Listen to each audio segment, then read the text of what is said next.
That Mashiach has to come, we are foretold, between here and the year 6000. Okay? So we'll just put that over here. We don't know when, but Mashiach has to come sometime between now and then. It could be tomorrow. There's nothing stopping Mashiach from coming tomorrow, theoretically. It could be in a year, it could be in 5 years, it could be in 50 years. But Mashiach has to come at some point between now and then. So far, so good? When Mashiach comes, we have the resurrection of the dead. Let's bring this down. So at that point, surely there will be no question that the Mashiach is the Mashiach. Correct. As in the whole world. Whenever Mashiach arrives, it's going to be very clear. And the whole world will recognize it. Yes. And that we're guaranteed as well. So all these false messiahs that never went anywhere, it's clear that it's impossible for them to have the Mashiach. The Rambam tells us the Mashiach is someone that will be universally accepted. Universally. First of all, in advance of Mashiach, Eliyahu HaNavi arrives. Eliyahu HaNavi arrives, Elijah the prophet returns to give us a heads up. Mashiach is on his way. And to give everyone a chance to repent. To do tshuva. So you get fair warning. That's right. God gives fair warning because God is good. That's what we said at the beginning of all this, right? God is not throwing asteroids into the earth. God is not creating Armageddon and apocalypse and catastrophe. God is very good. And yes, when Mashiach comes, it is important that we are good, and God is going to give us a final chance to be good, to do tshuva. Okay? Eliyahu HaNavi, the Mashiach, and then the Tchias HaMeisim. Tchias HaMeisim and the Beis HaMikdash. Okay? So now, I want to speak out, but all these points there is discussion about. Meaning, there's a little bit of discussion over here, Mashiach and Tchias HaMeisim. Is it Mashiach and then Tchias HaMeisim? Is it Tchias HaMeisim and Mashiach? There's a little bit of discussion. Everyone in the recitation of the dead. Everyone agrees that Eliyahu HaNavi is going to come first and give us a heads up. Repent! Repent! He's going to give us a heads up to repent. That everyone agrees to. Rabbi. I went with a certain order over here. The Mashiach comes next. Okay? And then we have Tchias HaMeisim with the Beis HaMikdash. Some say maybe that it's Tchias HaMeisim and then Mashiach. Some say it this way. And in terms of the Beis HaMikdash being rebuilt, there's also a bit of discussion over there. How is the Beis HaMikdash going to be rebuilt? Some say it's built already in heaven, it's going to descend. The fiery Beis HaMikdash is going to descend from heaven. Prefab. Some say we will build it, some say we'll build it together with Mashiach. The bottom line is we'll find out. Right. And from this point on, we have Mashiach, we have the Beis HaMikdash, and we have the dead being brought back to life until the year 6000. Okay? Until the year 6000. Then, everything is destroyed over here. Nothing's going on. And in the year 6000, there's total destruction, annihilation, decimation of everything in existence, but probably in not such a dramatic way as we said yesterday. Probably what that means is that God will just decide that there's no more world and there's no more world. Probably will happen with a whimper, quietly, without much of a bang. For 1,000 years there won't be anything. There won't be any physical existence. Shabbos Kodesh, no physicality. Over here. And then on Haba, we have, at this point, in the year 7000, we have Tchias HaMeisim 2, and we have world number 2. Okay? Tchias HaMeisim 2, and we have world 2.0. We have Tchias HaMeisim here twice. Recitation of the dead, recitation of the dead. Everybody see that? The Mashiach comes as a recitation of the dead, and that lasts till the year 6000. When the world is rebuilt and recreated in the year 7000, there's a Tchias HaMeisim which lasts forever. What's the difference between this one and this one? The difference is as follows. This is a minor Tchias HaMeisim. This is a major Tchias HaMeisim. Minor means not everyone's going to come back to life over here. No. Not everyone. Not everyone. There will be a Tchias HaMesim, but not for everyone. Here is where everyone comes back to life. Okay. So what's the point of this Tchias HaMesim? What is this Tchias HaMesim exactly all about? This Tchias HaMesim is all about closure. Closure, and everyone who was given an assignment that wasn't quite able to finish that assignment in this world, for them to be brought back to have closure in their mission and their assignments. Because the world is given 6,000 years, it has to reach a certain closure in those 6,000 years. God's plan has to play itself out fully. God has a plan, a vision, a goal.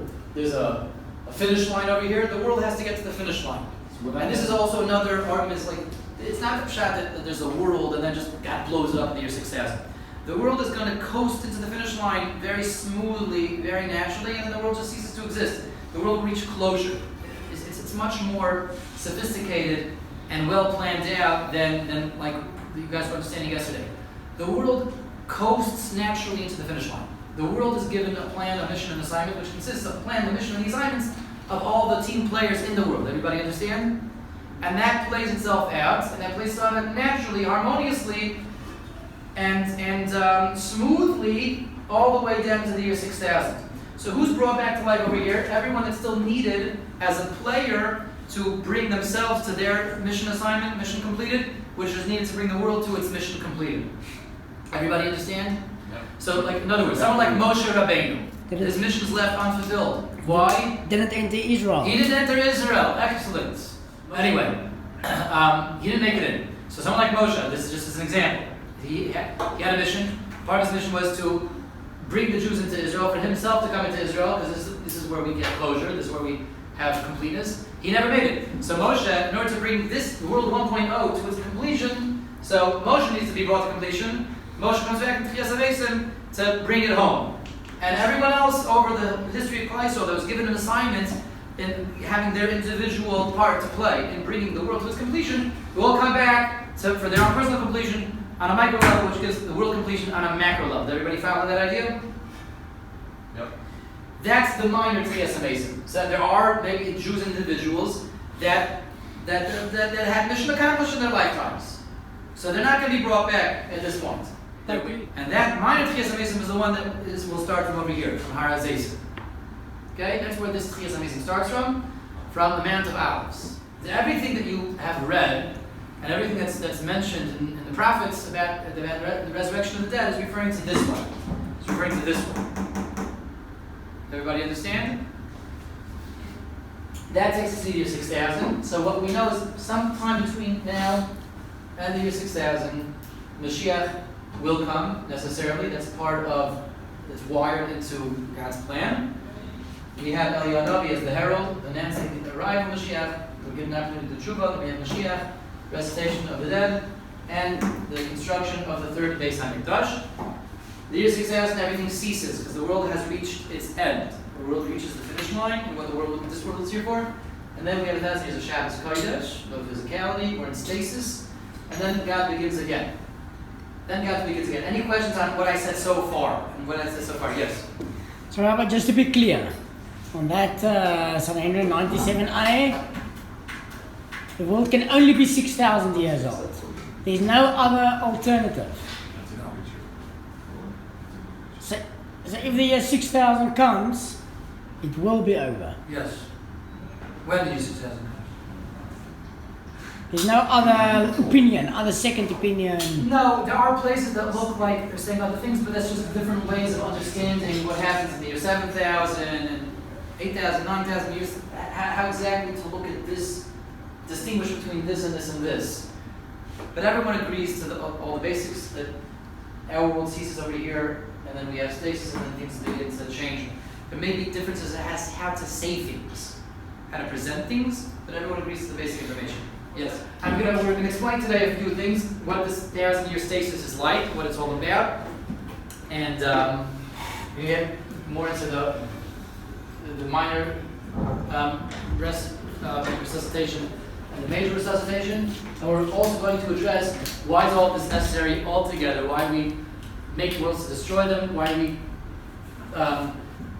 why are we killing everybody? Killing is a strong word. Why are we letting everyone cease to exist and then bringing them back to life? And not only that, there's a bigger question. We're bringing all these people back to life to have them cease to exist over here to bring them back to life again. There's people that be brought back to life twice. Right? Everybody understand? Yeah. What's the point of all this? Okay, so one thing at a time. World 1.0 is what's called the world of work, the world of labor. Okay? Olam Ha'avoda. This is the world of work. This is where we work. World 2.0 is called Olam HaSchar, the world of reward. Schar. Okay, the world of reward. The world of work and the world of reward. That's first and foremost the essential difference between the two worlds, 1.0 and 2.0. So there's no further work required in that world. It's just More than that. You can't do any more work in that world. There are certain things that we have no frame of reference for. You guys know what a frame of reference is? A way of understanding something. You have to have something to compare it to. Mm-hmm. That's a frame of reference. Like I can imagine, I've never climbed to the top of Mount Everest. I've climbed mountains, not top of mountains where I was a little out of breath. There was a lot of rocks and snow and trees and it got steep. So I've never climbed Mount Everest, but I can imagine what it must be like. Right? I've read about it, but I have a frame of reference for it. I have a frame of reference. I've never been on the moon, but I can imagine what it's like. Because I've been in swimming pools, I've experienced, weighing less, and I've seen what it's like, and it's like not so easy to move around, and I've walked on rocky surfaces, and I've worn helmets before, and I've had a degree of a diminished sensory contact with my surroundings, and I've experienced abject loneliness, which must be what it's like to stand on the moon and see the Earth hundreds of thousands of miles away, like this. So I can imagine what it's like. I can imagine what it's like because I have what? A frame of reference. World 2.0 we have no frame of reference for. Period. We don't. Everything you guys have seen in Hollywood, all the movies about the pearly gates, the people walking around, the angels with the now it's the touchscreen tablets, yeah, sorting everybody out, and the halos and the wings, and the cartoons and the comic strips.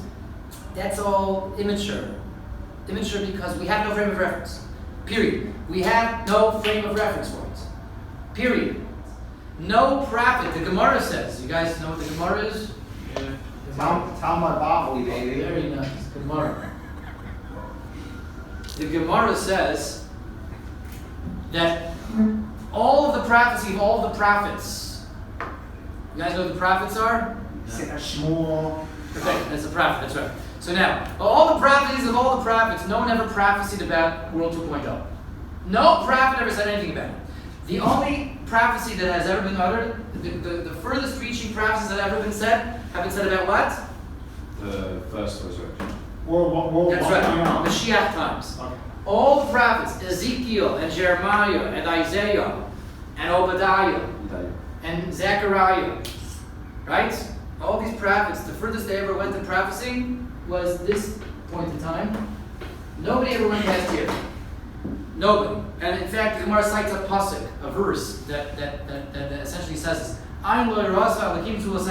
No eyes ever glimpsed of God aside from you. Because we have no frame of reference. How can the prophets never say prophecy over here? They don't know. Not only they don't know, they can't know. Because all prophets lived where? Where did the prophets live? In which world? This world. This 1.0. 1.0 you can't understand 2.0. There's no frame of reference for it. Where am I getting this from? So all this stuff is part of the oral law. All this knowledge, a lot of this has to do with Kabbalah, right? But any knowledge that has to do with Judaism is Torah, and all of Torah was revealed in Har Sinai. There are sources for much of what was revealed. So in other words, you can open up a Tanakh, a Chumash, or a Psukim. You can find Psukim that you can see from this pasuk that there must be something called Olam Haba. You have Gemaras all over the place to talk about Olam Haba. There's tons of sources in the Gemara that talk about the world to come. Right? How did the Gemara know about it? Again, because it's tradition that ultimately goes back to Har Sinai. All part of the system of Judaism that's revealed in Har Sinai. So every Jew that stood in Har Sinai had first-hand, total clarity in all of his knowledge. Stages 1 and 2 are in this world 1.0, pre-Mashiach and post-Mashiach. Stage 3 is the 1,000 years of spirituality and no physicality. Stage 4 is the world to come, where we have a recreated world with recreated people. Why do we have to destroy everything? Wouldn't it be more efficient for God to just take us in world 1.0 and say, okay, now I'm going to give you your eternal reward now, right? And let's ask the question even better. We are here, as Aish reminded us, to repair and mend the sin of Adam, right? Right. Now, I want to reveal something to you guys. Adam Rishon had one decision to make, one choice, to eat or to not eat. He chose the wrong choice, he ate, and he did a sin, and now we're all splinters of Adam Rishon. The world is a splintered, fragmented version. But our sages tell us what would have happened if Adam Rishon would not have sinned. You want to hear what they say? Yes. If he would not have sinned, and he would have stood strong, he would have told the snake, no! He would have said it. He wouldn't have eaten it. He would have told Haba, Eve, I'm not eating this. We would have been more. What would have happened? Shabbat. Destroy the world. He would have gone immediately into World 2.0 without anything being destroyed. Ah. Nothing would have been destroyed. Well, upon making that decision, he would have gone straight away. Yes. He and the whole world would have immediately been upgraded from 1.0 to 2.0 without any death, without any destruction, without any cessation, without any physicality being withdrawn. Thank you. He would have gone immediately from 1.0 to 2.0 if he would have made the right choice. So here's the question. If our choices are there to make his choice right, to repair his choice, and if he would have made the right choice, would have gotten it directly, immediately, from 1.0 to 2.0, we should be able to do the same thing in repairing it. So why is there now a cessation of existence, and we're all going to cease to exist, our physicality, we're going to have to be recreated, the world's going to be recreated? Why? So here's the beginning of the answer. It's laid out, beginning of the answer. The beginning of the answer is, as a result of Adam Rishon's decision, it is now impossible for us to go in our present form into World 2.0. It's impossible for this world to become World 2.0. Before his sin, it was possible. Now it is impossible. Impossible for us, the way we are now, to be in World 2.0. Why is that? I'll speak this out very quickly and we'll elaborate on it next week. What is the world to come all about? 2.0. It's all about what? Spirituality. Well, Purity. Well, yeah. One version Connection with God. Actual What? Connection with God. Connection with God. Thank you. Relationship. Relationship with God. Why is it so amazing and so wonderful? Because it's all about a connection with God. Now, Sasha will say, well, that sounds boring. Yeshua will say, that sounds like a drag. Connection with God? Again, we don't have a frame of reference for that. We don't know what that means. But we do know what to say. The world to come, the infinite reward, and the ultimate enjoyment and fulfillment of the world to come is about an ultimate connection with God, relationship with God. Yes? Yeah. And it's relationship, a total relationship with God. In the world to come, there's physicality and spirituality, just like there is now. And it's a total 1% relationship with God in all of our physicality and all of our spirituality. Our current existence is one that cannot have a total relationship with God. Why? Because we have a body that's not a tool. That doesn't have to be a tool. Getting back to what we were talking about with tzitzis. We have a body that can be in existence in and of itself. We have a body that wants to run away from God. And if we have a body that wants to run away from God, that gets in the way of a relationship with God. Just the very fact that we have a body that wants to run away from God. That's a very deep idea. It's something to take into Shavuos. Everybody with me? Yep. Just the mere possession of a body that wants to run away from God, that's already a distancing between us and God. And therefore, this body is a body that can't go into the world to come. This body has to be destroyed and recreated. And yes, the body that we will get in World 2.0 is the pre-sin body of Adam, where the body was just a tool and couldn't be in existence. That's why Adam, before he sinned, was able to go directly into 2.0, because he hadn't yet made his body into an independent existence. His body was still a pair of pliers. So our sins in the army. Now, after watching that video, I must tell you that it's not exactly the same as when you receive it from the rabbi at the yeshiva.